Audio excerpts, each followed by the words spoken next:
Мерген жауап қатпады. Түнерген күйі өз ойымен өзі алысып келеді. Абзал емес, оны бұл анық біледі. Енді кім? Осы маңайдан өткен сайын ту сыртынан қадалған әлдекімнің сұқ жанарын кейде сезіп жүретін. Тіпті бірде қарлы шыңның шар басынан қауға сақалды адамды да көрген. Бұл оған тиіспеуші еді. Ел ішінде әлгі туралы айтылатын аңыз әңгімелерге де қанық. Біреулер Қытайға қашқан атақты байдың баласы дейді. Шекарада байдың көші қазақтардың қоршауына түсіп, шиеттей баласына дейін кескілеп тастаған екен. Жаратқанның құдіреті, әлгі қырғынның байдың кішкентай баласы аман қалып, мұзтауды мекендеп кетіпті деседі. Ол болса ше, ол неге бұларды аңдиды? Мерген қызға тағы бұрылды. Осы сен емші тауып алып алды дедің бе маған? Иә, ол қайда тұрады? Мұзтаудың басындағы үңгірде, жалғыз. Мерген атының тізгінін тартты. Қызға бұл дұрыстап назар аудара қарады. Әдемі, көзі боталап, ерні дірілдеп бұған қарап қалыпты. Мергеннің жүрегі шым етті, сұлу екен. Осының соңынан келген ғой, бишара, несіне жіберді екен, деген ішінен өзі сезіп келеді. Жаңа мүлт кеткен жоқ. Бейшара, бір кезде кілт тоқтады. Анау қырдың ар жағы шекара, деді қызға. Кеш болып кетті. Бүгін осында түнейміз. Таң ата жолға шығамыз. Болды. Түн, тау бөктері. Мерген шытырлап жанған отқа қарап ойланып отыр. Әйгерім теріс қарап жатыр. Қасындағы кісі астына тоқымын төсеп шапанын жамылуға берген. Ұйықтаған кейіп танытқанымен бұл да ояу. Оны Мерген де сезді. Әлгі жігіттің қайдан келіп еді? Біздің жақтан не істеп жүрді? Қаладан келген, жетім, жаңа өкіметтің адамы. Бәлшебек пе? Комсомол. Мерген кебі бұтақты шытырлата сындырып отқа тастады. Бәлшебегі де, комсомолы да бір шайтан. Азғындаған иттер. Сені де азғырған сол екен ғой. Иттің күшігі, түсінікті. Қыз үндемеді. Теріс қарап бүрісіп жатыр. Ойы басқада. Абзал, қайдасың? Шынымен де ит құсқа жем болып айдалада сүйегің шашылып қалды ма екен? Тірі болсаң бір хабарың жететін уақыт болды. Мына кісі де жұмбақтап ештеңе айтпайды. Абзалды айтқанда бір нәрсе білетіндей болып тұрады. Оның жоғалғанына көп таңғала қойған жоқ. Абзалды кісі киікте іздеді емес пе? Бір тапса, сол табар еді. Мың сан оймен арпалысқан қыз ту сыртынан біреу қапсыра құшақтағанда селк етті. Бұлқынып шықпақ болған, шамасы жетер емес. Жемтігін бүрген қырандай бүктеп барады. Қоянның көжегіндей болып бүрісіп, шарасыз тыпырлай берді. Айқайлап үлгерді. Соның арасынша күректей қолдар аузын жауып тұншыға бастады. Ентіккен даусынан, үлбіреген тамағына қадалған тікендей сақалынан зорлықшының Мерген екенін сезді. Оған қарсы енді ештеңе істей алмас. Тау ішінде екеуі ғана. Ешкім бұған араша түсе алмайды. Әйгерім тағдырының бұл сынында мойынсұнғандай. Қарсыласпай сұлқ түскен. Осы сәтте тау күңіреніп қоя берді. Сонау қыз басынан қазандай тастар төменге домалап, ағаш басында қалғыған құстар дүр етіп, көкке көтеріліп азан-қазан болып кетті. Мерген де Әйгерімді жайына қалдырып, жанталасып мылтығына жүгірген. Жоғарыдан біреу қарқылдап күлгендей болды. Адамның дауысы ма, айуанның үні ме, ажырату қиын. Тау іші бірер сәт сол күлкіні қайталап жаңғырып тұрды. Батырға да жан керек. Мерген анадайда дір-дір етіп, қорқыныштан тілі байланып тұрған Әйгерімге ақырып жіберді. Тез жинал, түнделетіп арғы бетке өтіп кетеміз. Мына жерді шайтан жайлаған. Бол деймін, тез. Қыз мінгестірген салт атты қараңғылық құшағына еніп, көрінбей кеткен құз жақтан тағы да жаңғырық естілді. Бұл жолы жылаған дауыс жаңғырды. Ол тағдырынан налыған, Әйгерімді зорлықтан аман алып қалса да, жанында қалдыра алмағанына күйінген кісі киік еді. Қыз мінгестірген салт атты сол күні түстен кейін арғы бетке жетіп, тау қойнауындағы шағын ауылға ат басын тіреді. Алдынан жүгіре шыққан жас балаға тізгінді ұстата салған Мерген асығыс ортадағы киіз үйге беттеді.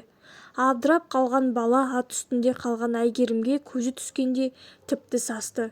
Қыз да түк түсінбеген. Сәлден соң бала есін жиып қызды аттан түсірді. Мерген ашулы күйде үйге енгенде қымыз ішіп отырған 3 жігіт өре түрегелген. «Ассалаумағалейкум, ат-көлік аман жеттіңіз бе, көке?» Мерген жауап қатқан жоқ. Кеше толы қымыз да бірақ төңкеріп, үрпейісіп тұрған үшеуге тесіле қарады. «Сен, ана сырттағы қызды Бақыбайға жеткіз», деді ортадағы жастауына. «Үйден шығармасын, жұрт көзіне түсірмесін, бір тал шашы түссе басымен жауап береді. Мен айтты де, болды, жөнел». Жастау сыртқа жөнелді. Мерген енді қалған екеуіне қадалды. «Ана жаралы жігіт қалай?» деді сұстанып. «Есін жиды ма?» «Біздің үйде», деді екеудің мұрттысы. «Есін әлі жиған жоқ. Сандырақтап жатыр. Бір қыздың атын айта береді, Айгерім дейді. Бірақ беті бері қараған секілді. Ішкеріден алдыртқан емшіңіздің ем-домын жасап кеше кетті. Құдай қаласа 10 шақты күннен соң аяғынан тұрып кетеді деген». «Айгерім деді ме? Жаны сірі екен иттің». Мерген соңғы сөздің аузынан қалай шығып кеткенін өзі де байқамай қалған. Екі жігіт те елең етті. Өткенде қансыраған жігітті алдына өңгеріп келгенде басқаша деп еді. Осы маңайдағы емші біткеннің бәрі сол жігіттің өмірі үшін арпалысып, оны Мерген өзі бақылаған. Совет өкіметінің айуандығына тап болған бір бейшара болар деген болар. Енді міне кіжініп тұр. «Бұларға аяушылық жоқ», деді Мерген түсін суытып. «Олар да аямаған. Босқан елді шекарадан күтіп алып бала-шағамен қоса пулеметпен қырған кім? Қорғансыз елдің тау-тау болып көмусіз қалған сүйектерін мен мына көзіммен көргенмін. Сенің де, менің де мына ауылдың да атамекенінен босып, аш-жалаңаш жат жерде жүргеніне кім кінәлі? Осылар, бәлшебектердің күшігі, ит!» Мерген кілт бұрылып сыртқа беттеді. Аңтарылып тұрған екеу де соңынан ерген. Есік алдында арбаға мініп жатқан Айгерім мен жас жігіттер қарап қалыпты. Мерген оларға да назар аударған жоқ. Қынабынан кездігін шығарып, шеттеу тұрған жүдеу үйге беттеп барады. Мұртты жігіт тез-тез басып, Мергеннің алдынан шығып, кездік ұстаған қолына жармасты. «Көке, адам ғой ол, керегі жоқ. Бір ашуыңызды маған қиыңызшы. Көке, есін білмей жатқан адамды өлтірмеңізші, көке. Өлтірмеңізші, көке, ол да адам ғой». Мерген мұртты жігітті бір қағып қалпақтай түсірді. Адымай басып киіз үйге жақындап қалған. Анадайда Айгерімнің қасында бақылап тұрғаны жерге шырт түсіріп басын шайқады. Қызық, өзі құтқарып өзі өлтірмек пе? Сау тамтығы қалмаған ол бейшараның қай жеріне пышақ салмақ? Манадан бері сүлесоқ тұрған Айгерім селк етті. «Кімді айтып тұрсың? Кімді өлтірмек?» деді анаған жалымсырап. «Айтыңызшы, кім?» «Өткенде арғы беттен өзі өңгереп қалған адам ғой», деді жігіт арбаға отырып жатып. «Таудан тауып алыпты. Қасқыр талаған ба, ат сүйреген бе, әйтеуір түгі қалмапты бейшараның. Қой, бәлесінен аулақ жүрейік. Кеш батқанша сені Бақыбайға жеткізуім керек». Ол сөзін аяқтап Айгерімге қараған. Жоқ, Мергеннің соңынан жан ұшыра жүгіріп барады екен. Кездігін жалаңдатқан Мерген үйге кіріп бұрышта жатқан жаралы жігітке қарай беттеді. Төрде отырған қарияға да назар аудармады. Жаналғыш әзірейілдей төніп келеді. Осы сәтте сырттан жүгіре кірген Айгерім жаралы жігітке бір қарап алып, Мергеннің аяғын құшып еңіреп қоя берді. «Ағатай, өлтірмеңізші, бұл абзал ғой, ағатай». Мерген қызды қаңбақ құрлы көрмей бір шетке лақтырып тастап абзалға жақындады. Қыз жаны ұшырып аяғына тағы оралды. «Ағатай, өлтірмеңізші, күңіңіз болайын, айтқаныңыздың бәрін орындайын, тек оның жанын қалдырыңызшы». Арқаның бораны есіктің топсасын жұлып жібере жаздап тағы соқты. Үйшік қозғалды. Сырттан бір құшақ абуын ала кірген Болат кәсіпкер басын шайқап босаға жаққа отыра кетті. «Бүгін қайтпаймыз, жол жабық», дегені. «Басқаларды қайдам, мен қуанып қалдым». Ақсақалдың әңгімесі тіпті елтіп барады. Арасында Фейсбуктегі оқырмандарым секілді «Неге, қашан, сосын, тух, шорт қайырдыңыз ғой?» деп килігіп кетемін. Әңгімешіміз саспайды. Алдыңдағы шайын асықпай бір сораптап қойып, ар жағынан боран ұлыған кішкентай терезеге қарап ұзақ ойланды. «Мергенді жек көріп отырсыңдай ғой барлығың», дейді сосын күрсініп. Ол бір тағдыры қиын таудың тағы тарланы еді ғой. Көзін ашпай жатып жетімдіктің қамытын киді. Байдың жылқысын бақты. құралайды көзге атқан мерген, жүрек жұтқан батыр еді. Мерген баққан жылқыға барымташы дегендер жоламайтын. Тәуекелге барғандары көп ұзамай тау бәсіне келетін. Атқан оғы далаға кетпейтін. Жылқышыға кім жоласын? Бай да риза. Жалғыз қызын жалшысына беріп, еншісін бөліп, алдына салған байды бұрын-соңды естіп пе едіңдер? Бай солай істеді. Мерген бақытты еді. Сұлу сүйді. 3 баласы болды. Бәлшебектер келіп соның бәрінің быт-шытын шығарды. Еркіндікті сүйген батыр бала шағасын алып шекара асып кетпек болған. Өзі ғана емес, бүкіл ауыл соңынан ерген. Соңдарынан қуып жеткен қызылдар ешкімді аямады. Бала шағаны да. Мерген жалғыз шайқасты. Талайын жер жастандырды. Күш тең емес еді. Бүкіл ауылдың сүйегі сол жерде қалды. Мерген жалғыз сытылып шықты. Тірі қалды. Бейкүнә жандардың жазықсыз төгілген қандары үшін кек алуға тірі қалған шығар. Ата, деймін ақырын сыбырлап қана. Әйгерімнің не жазығы бар, оған неге тиісті? Мерген үшін бәлшебектердің өздері ғана емес, маңайында жүргендердің бәрі жау. Абзал комсомол да, оның Әйгерімі де көзіне қан толған таудың тағысы үшін бала шағасын қырған өкіметтің адамдары. Жүрегі қатып қалған, жібімейтін шығар дейтін, бірақ... Ағатай, аяңызшы, әйеліңіз болайын. Айтқаныңызға көнейін, ағатай. Әйгерім ес-түссіз жатқан Абзалдың денесін құшақтап отыра кетті. Мерген құлақ түрген жоқ. Кездігін көтере берген. Қыз орнынан тұрды. Мергенге қасқая қарап ернін тістеді. Нәп-нәзік жүзінде өжеттік пайда болғандай. Онда алдымен мені өлтіріңіз, деді тістеніп. Кәне, салыңыз пышағыңызды. Маған онсыз өмір жоқ. Мерген тосылып қалды. Кездік ұстаған қолы төмен түсе берген. Осы кезде манадан бері бақылап отырған төрдегі ақсақал ақырып қоя берді. Тоқтат, бұлардың не кінәсі бар?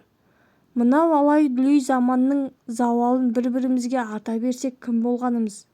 Ағаны, ініні, қарындасты жау екен деп өлтіре берсең, мына дүниеде қазақ қалмас. Тоқтат. Мерген жауап қатпады. Әйгерім мен Абзалға бір қарады да, шалт бұрылып үйден шыға берді. Иығы селкілдеп барады. Әйгерім Абзалын аялай сипалап, ып-ыстық ернін маңдайына тигізген. Жігіт ыңырсыды. Көзін ашты. Тұман ішінде бұлдыраған қыз бейнесін шырамықтан секілді. Сәл жымиып, қайта талықсып кетті. Абзал, көзіңді ашшы. Мен ғой Әйгерім. Екеумізді енді ешкім айыра алмайды. Сен әлі жазылып кетесің. Жігіт жымиды. Көзбен көрмесе де түйсігімен сезіп жатқан сияқты. Төрде жастықты шынтақтай жатқан қария ауыр күрсінді. Бұрыштан кішкентай сәбидің жылаған дауысы естілді. Өлімсірей жанған май шамның жарығынан үйдің іші күңгірт тартып, бала ғана емес, үйдегілердің бәрінің үнсіз жылап отырғанын бір-біріне байқатпаған. Осы сәтте сырттан ат дүбірі шығып, әлдекімдердің дауысы естілді. Есік айқара ашылып үйге Мерген енді. Қолында қаруы. Әйгерім селк етті. Көзінде үрей. Мерген оған да назар аударған жоқ.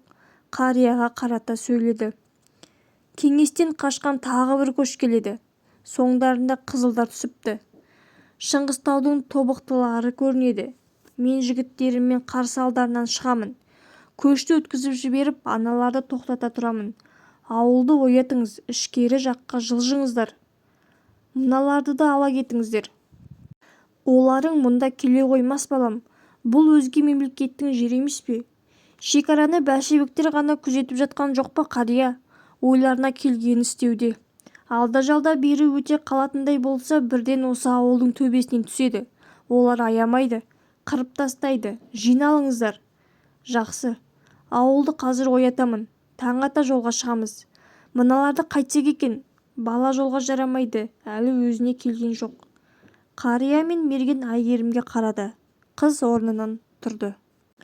Қаламыз, деді ол қайсарланып. Тағдырдың маңдайға жазғанын бірге көреміз. Ата, сіздер кете беріңіздер. Мен Абзалдың жанында боламын. Қария Мергенге қарады. Ол жауап қатпастан сыртқа беттеді. Есікке жете бере кілт бұрылды. Жарайды, мыналар қала берсін, деді қатуланып. бірақ ауыл көшетін болсын. Бір мылтықты мына қызға беріп кетіңіз. Кім білген, керек болып қалар. Сәлден соң сырттан тағы да ат дүбірі естіліп, мергеннің тобы ауылдан бірте-бірте алыстай берді. Ауыл көшіп жатыр. Бұл ауыл көшуге үйренген. Ата қоныстан бір түннің ішінде дүрліге көшкенде де осылай болған. Зұлмат заманның тепкісі болмаса көшермеді. Қимай қинала қозғалған. Жат жерге табан тірегенде де алыстап кетпей шекараны бойлай қонған. Ата мекенге орала қалсақ қайта көшуге жеңіл болсын деген үміт қой шіркін. Енді міне елең алаңда тағы да жүріп барады. Айғай шусыз тып-тыныш қана. Бала жыламай, ит үрмей. Әйгерім абзалдың аузына тағы да су тамызды. Кеберсіген ерніне тамшы тиген сәтте жігіттің көзі жыбырлағандай болған. Сәлден соң көзін ашты. Бұл жолы Әйгерімге тесіле қарап біраз жатты. Сосын күбірледі. Сен екенсің ғой, тірі. Қайдамыз? Шаңыраққа қарап жатыр. Өткендегі сұмдық көз алдынан өтіп жатқан секілді. Абзал, аманбыз шүкір. Ештеңе ойламашы, сөйлеме, тірі қалдық қой. Саған қазір қозғалуға да болмайды. Саусағын Абзалдың ерніне тигізді. Ол да түсінгендей әрі қарай сөйлемеді. Үй ішінде өлі тыныштық орнады. Бір кезде Әйгерім орнынан атып тұрды. Сырттан мылтық дауысы естілгендей болған. Керегенің ашық тұсынан ақырын құлақ түрді. Ие, гүрсілдеген дауыс алыстан шығып жатыр. Бір емес көп мылтықтың дауысы, кәдімгі шайқас. Жалма-жан сыртқа жүгіріп шыққан. Ауыл көшіп кетіпті. Ескі жұрттың орны ғана қалған. Тау ішінде бұл кезде шайқас шынымен де қызып жатыр еді. Мерген 5-6 жігітімен тобықтының көшін өткізіп жіберіп, қызыл отрядты қарсы алған. Суыт келе жатқан қызылдардың қарасы бұл ойланғаннан көп болып шықты. 5 қаруы сай 50-дей адам ентелеп келеді екен. Басында қаша жүріп соғысып, көш шекарадан өтіп кеткенше алдарақта тұрмақ болған. Әлгілер әбден жақындағанда ол райынан қайтты. Тас арасына жасырғаннан жігіттерін кері қайтарып, өз ғана қалды. Отрядтың алдында наганы белінде салаңдап, қабағына мұз қатқандай қатулы келе жатқан жирен мұрт командирді көргенде тісі шықырлап қоя берді. Сол ғой, бұл сәтті мерген қанша күтті десеңші. Осы жирен мұртты іздеп шекарадан қанша рет басын қатерге тігіп өтті. Заставасына жақындай алмады. Күзеті мықты.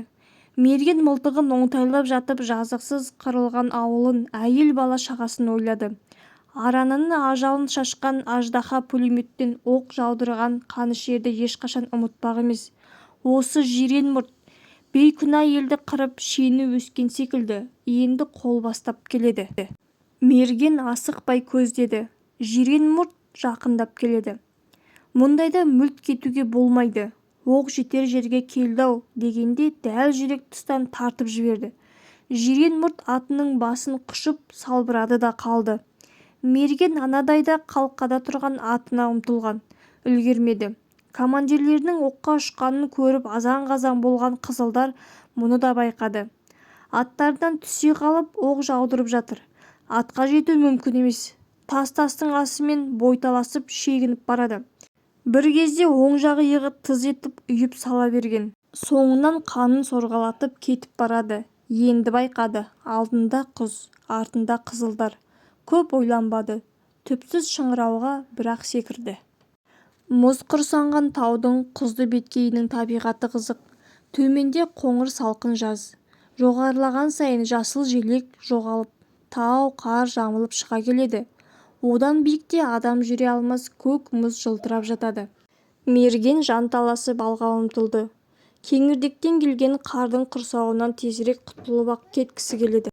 Омбы қардан малтығып шыға алмай жатыр. Оған оқ тиген оң қолдың ауырғаны қосылып, бір орында тыпырлады да қалды. Сәл тыныстап алып тағы ұмтылды. Тырысып жатып қарлы апаннан шықтау әйтеуір. Әрі қарай еңіс, қары қатқақ. Төменге домалай жөнелді. Құздан құлағанда төмендегі қар төсеніш боларын өзі де сезген. Қызылдар кеткенше қаны сорғалап қар астында жатты. Қауіп сейілген сияқты. Енді бір ұмтылса қарлы алқап артта қалмақ. Тағы бір қарлы төбенің басына ілінгенде мерген өзінің әрі қарай қарға адым аттай алмайтынын сезді. Сәл тыныстап алмақшы. Жантая бергені сол еді. Көз алды тұманданып, айналасы шыр айналып кете барды. Қанша жатқанын білмейді. Бір кезде біреу түрткендей болған. Мерген селк етті. Әзер көзін ашып қайта жұма қойды. Өз көзіне өзі сенбей жатыр. Сақалы қауғадай, аң терісіне оранған осы бір жабайы адамды тез-ақ есіне түсірді. Сол ғой. Өткенде мүлт кеткен жоқ. Әдейі солай атты. Таудың еркін тағысы тірі жүре берсін деген. Кісі киік тағы түртті. Көзін ашқан. Отты көздерімен тесіле қарап тұр. Саған төменге түсуге болмайды, деді сыбырлап. Аналар сені сонда күтіп тұр. Сені ұстамай қайтпайды. Сен бастығын өлтірдің. Мен олардың әңгімесін жақыннан естідім. Мен сені қазір алып кетемін. Жазылған соң төмен түсесің. Кісі киік мергеннің жаралы қолына қарады. Қан ағып тұр. Мерген бір ұмтылып орнынан тұрды. Жоқ, деді тістеніп. Олай болса мен төменге түсуім керек. Қызылдар мені таппаса арғы бетке өтеді. Сол жақтан іздейді. Ал шекараның түбінде менің ауылым. Мерген сөзін аяқтамай ойланып қалды. Ауылға көшіңдер деген. Үлгерген болар. Ана қыз бен жігіт қалды ғой. Қызылдар барса, сол екеуінің қолға түсірені анық. Ауыл көшіп үлгермесе ше, мыналар ешкімді аямас. Жоқ, деді тағы да. Қызылдарға өзім барамын. Менің жаным керек болса алсын. Бейқам жатқан бейбіт елдің қырғызы алмаймын. Кісі киік түсінді. Мергеннің қолтығынан демеп төменге жылжи берді. Қызыл отряд соңғы қырдан асып, шекара шетіне ілінгенде алдарынан шауып келе жатқан қос салт атты көрінді. Бәкене қазақ дүрбі салып, артындағыларға тоқтаңдар деген белгі берді. Шолушылар келе жатыр, соларды күтейік. Атын ойнақтатып құтырып тұр. Әскері тоқтап, аттарынан түсіп, бой жазып жатқанда да тыным таппады. Жан-жағын мұқият қарап, әлденені ойластырып жүр. Анау сайдың аузына пулемет қойыңдар, деді зілденіп. Көзге түспейтін жерге жасырыныңдар. Бандының басқа барар жер жоқ. Егер тірі болса, осы сай арқылы өтіп кетуге тырысады. Ал кірісіңдер. Осы кезде қос салт атты да жақындады, асығып келеді.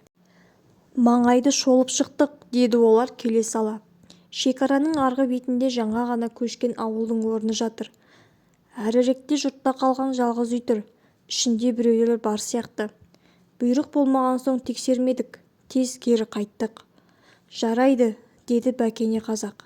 Жалғыз үйлі ауылдың әуелселесін сосын көрерміз. Көшкен жұртты да қуып жетеміз. Әзірге әлгі банданы күтейік. Тірідей ұстау керек, болмаса өлідей. Осы сәтте Бәкене қазақ селк етті. Қарсы беттегі қияда қойтастың үстінде қазір ғана өзі сөз еткен банды оған қасқайып қарап тұр еді. Қасындағы әскері де байқады. Қаруларын сайлап мергенге қарай кізеніп тұра қалды. Мерген қарусыз қасқайған күйі гүр етті.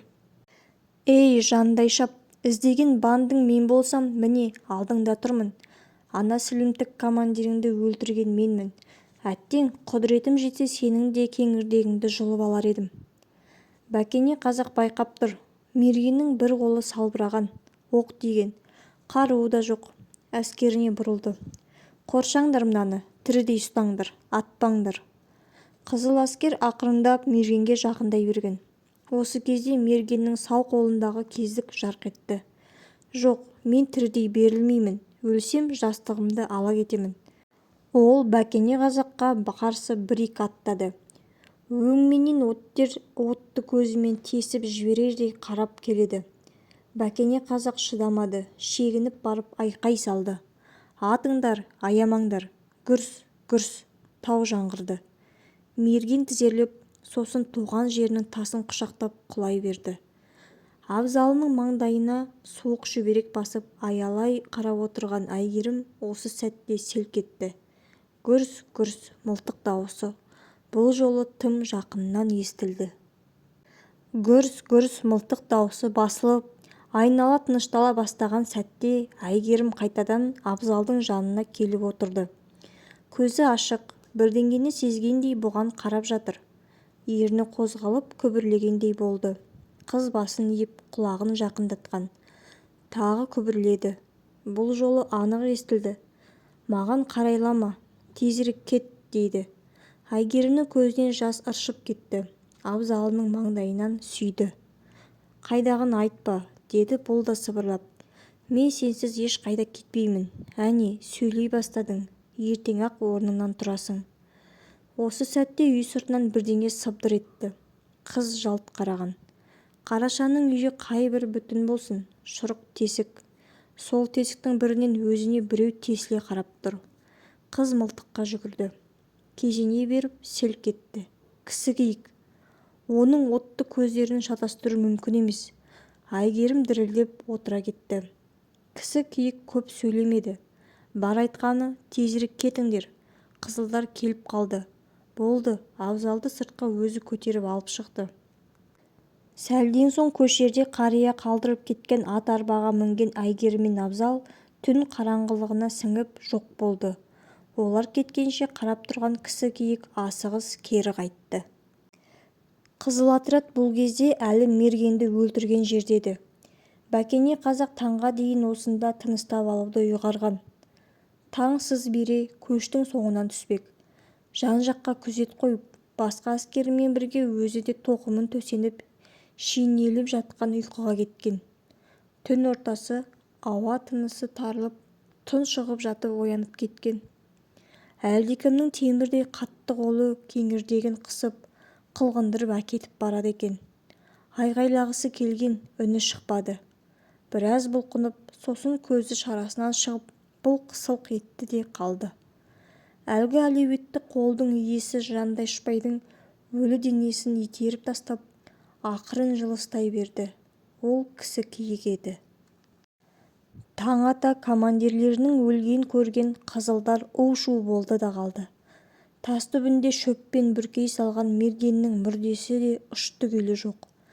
Бассыз қалған отряд сәлден соң арттарына жалтақтай қарап, желе жортып кері қайтып бара жатты.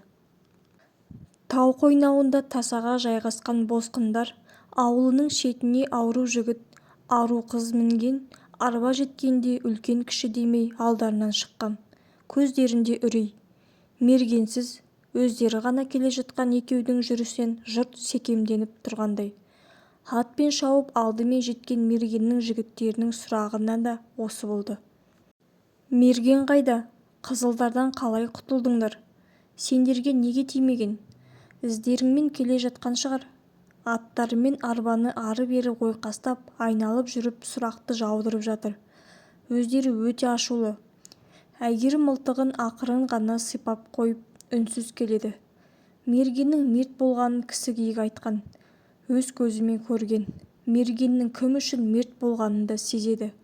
Оны мыналарға қалай түсіндіресің? «Қарақтарым, амансыңдар ма? Мерген қайда?» деп осы ауылдың үлкені өздерін өткенде мергеннен арашалап қалған қария сұрағанда ғана шыдамады. Жылап қоя берді. «Ол қаза болды. Қызылдарды тоқтатамын, көшті аман алып қаламын» деп оларды бастап келе жатқан командирін сұлатып салыпты. Өзі жараланған. Қызылдар оған да қарамай қуғынды тоқтатпаған соң жалғыз өзі, қарусыз, алдарынан шығып. Әйгерім әрі қарай сөйлей алмады. Арбаны қоршаған босқын қазақтар шулап кетті. Әйелдер дауыс салып боздап жатыр. «Асыл ерім-ай, қапияда көз жұмған қыраным-ай, енді бізге кім пана болады?»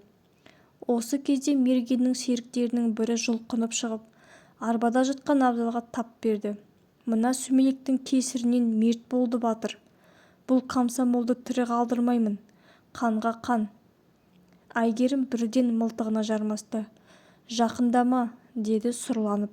«Оған саусағының ұшы тиер болса, атамын». Анау тыңдамады. Айтқанынан қайтар түрі көрінбейді. «Сенің де ым-жымың бір онымен. Ертең арттарынан қызылдар келсе, ауыз жаласа кетесіңдер», деді түнеріп. «Екеуін де байлаңдар, екеуіне де өлім». Осы кезде Әйгерімнің қолындағы мылтық гүрс етті. Жаңа ғана батырсынып келе жатқан жігіт басын қорғаштай отыра берген. Аман, төбесінен асыра атқан болды. Әйгерім тістеніп мылтығын әлі кезеп тұр. Енді жақындасаң өзің тірі қалмайсың, жақындама, деді тағы да. Жігіт басын изеді. Ағайын, деді осы кезде біреу гүр етіп. Бұлардың жазығы жоқ, бұлар да тағдырынан таяқ жеген біз сияқты бейшаралар.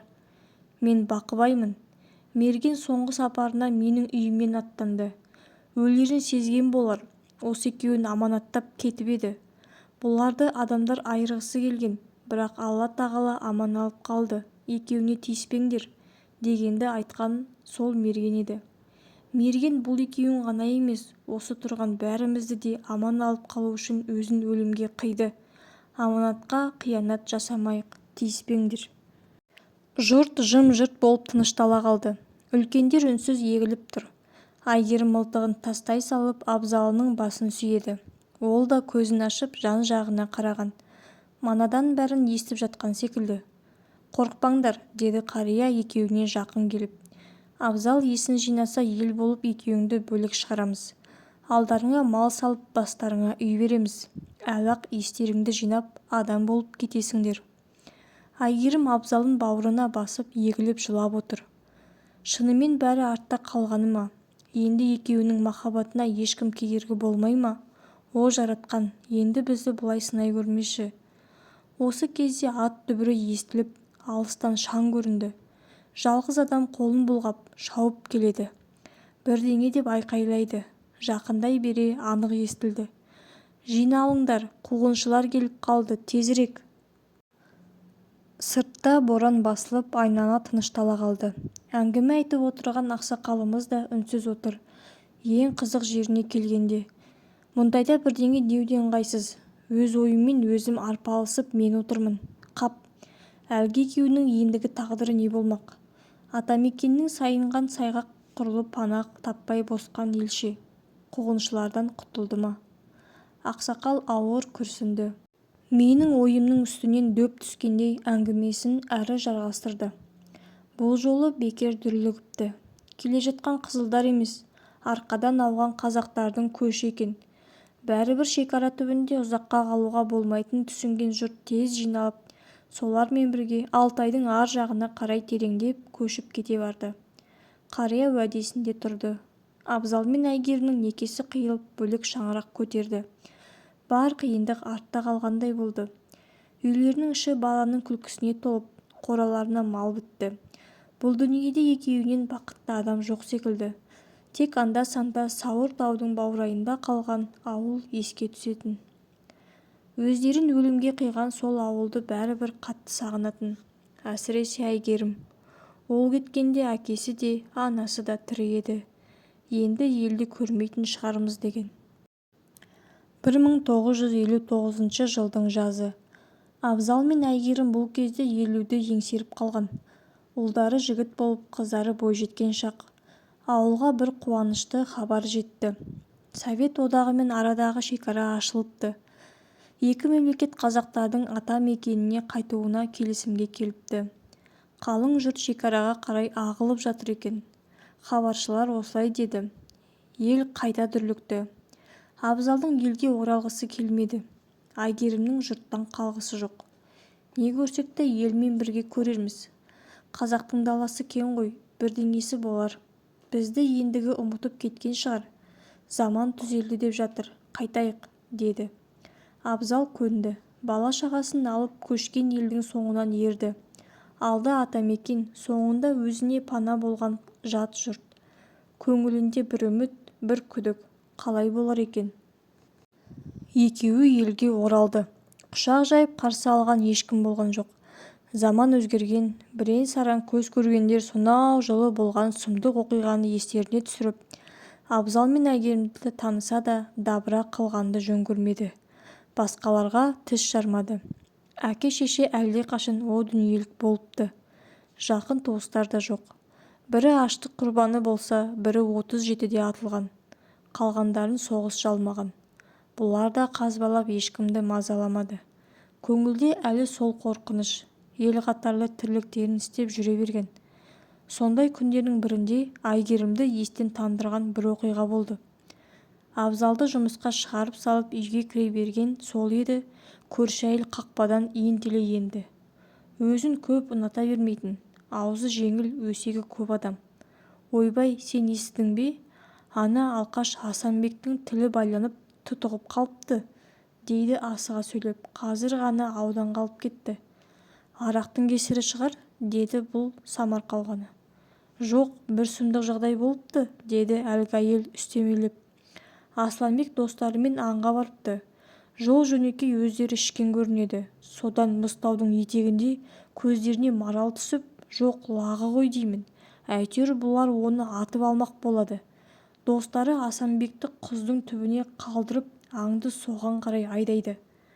Тасада жатқан Асанбек дәл алдына келген маралды ата бергенде біреу мылтығына шап беріпті. Артына қараса, денесі түк басқан кісі киік адам тұр дейді. Әйгерім елең етті. Көршінің жанына қалай жетіп барғанын білмей қалды. Не дейдің? Кісі киік? Білмеймін, біреулер оны жабайы дейді, біреулер қар адамы кісі киік. Әйтеуір сол жабайы Асанбектің мылтығын құздан лақтырып жіберіпті. Өзіне тиіспеген. Мынау тілі байланып қала берген. Әй бейшарай, арақты қой деп едік. Мүмкін көзіне әлгі жабайы елестеген шығар. Сосын, деді Әйгерім дірілдеп. Кісі киік қайда кетіпті? Білмеймін, әйтеуір келгенінде кеткенінде сезбей қалыпты байқұс бала. Әй, сен бозарып кеттің ғой, қорықпа, ол ешкімге тимейді дейді ғой. Оны менің әкем де көрген. Көрші әйел жаңалығын басқаларға жеткізбек болып әрі қарай кетті. Бұл сілейіп әлі тұр. Сол ғой, тірі болғаны. Кеше Абзал келсе ол туралы естігенін айтады. Өзін кісі киіктің өлімнен алып қалғанын Абзал да біледі. Айтып берген. Тезірек келсе екен, бір ақылын айтар. 3 салт атты сауыр таудың сілемдерін артқа тастап Мұзтауға апарар соқпақ жолға түскенде күн көтеріліп қалғанды. Міне, мына жол өздеріңе айтқан жұмбақ қабірге апарады, деді қартымас аңшы Абзал мен Әйгерімге қарап. Әнеу көрінген құздың төбесінде жатыр. Соңғы 10 жылда кісі киікті 3 рет көрдім. Үшеуінде де осы құздың басында жүрді. Жақындап келгенше ғайып болады. Олар жоғары қарай тарта берді. Үшеуі де үнсіз. Әйгерім өз үйімен алысып келек. Осы сапарға шығардың алдында Абзал кісі киік жайын көп адамдардан сұрастырған. Көбінікі долбар ғана. Біреуден естігендерін өздері көргендей соғады. Көзбен көргендері де бар. Бірақ тым алыстан байқаған. Тек Қабыл аңшы ғана шындыққа жақын әңгіме айтты. Кәнігі аңшы оның көктем шыға төменге түсіп, құз басындағы белгісіз қабірге келетінін де бірнеше рет көріпті. Оны естіген Әйгерім жан таппады. Кісі киікті көрсе, ол мұны жазбай таныр еді. Ол төменде заманның өзгергенін білмеуі де мүмкін ғой. Бәлкім төменге түсер. Қайдам? Бәрібір бір көргісі келеді. Қолынан келгенше көмегін жасамақ. Міне келіп қалдық, деді Қабыл аңшы. Әрі қарай жаяу барамыз. Аттарды байладық. Құздың үстіндегі шағын алаңқайдың ортасында шөп өскен төбешік көрінді. Үлкен тастан қойылған белгі қарайып тұр. Жан-жағын кішірек тастармен әдемілеп қойыпты. Үшеуі топырақ алып тастады. Беттерін сипап, орындарынан тұра бергенде Әйгерім селк етті. Жалма-жан отыра қалып, белгі тастың төмен жағында жатқан кісе белдікті көтере берді. Әбден шіріген, тат басқан. Орамалмен үйкелеп, сүртіп болса берек күбір етті. Құдай-ау, мынау сол кісінікі ғой. 30 жыл өтсе де ұмытпапты. Мына кісені мергеннен көрген. Әйгерім оның артына мінгесіп бара жатқанда су жағасындағы талға осы кісе белдігін іліп қойып, талай бетін шайған. Есілдің ері. Абзал түсінді, ауыр күрсінді. Қабыл аңшы аң-таң. Мен маңдайды шолып келейін, деді бір кезде. Бір жерде ізі қалған шығар. Аңшы көп кешікпей кері айтты. Кісі киіктерің бұл жерде болыпты.